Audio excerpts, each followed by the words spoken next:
ആരു നീ എൻ ഹൃദയ ദേവതേ എൻ മനോവാടിയിൽ പൂവണിഞ്ഞ ചാരുതേ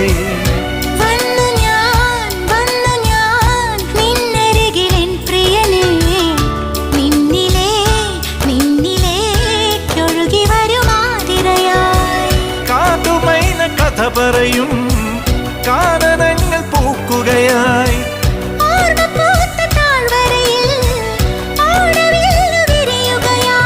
നിന്നിലലിയുമ്പോൾ ആത്മരാഗങ്ങൾ സുരഭിലമൊഴുകി വരും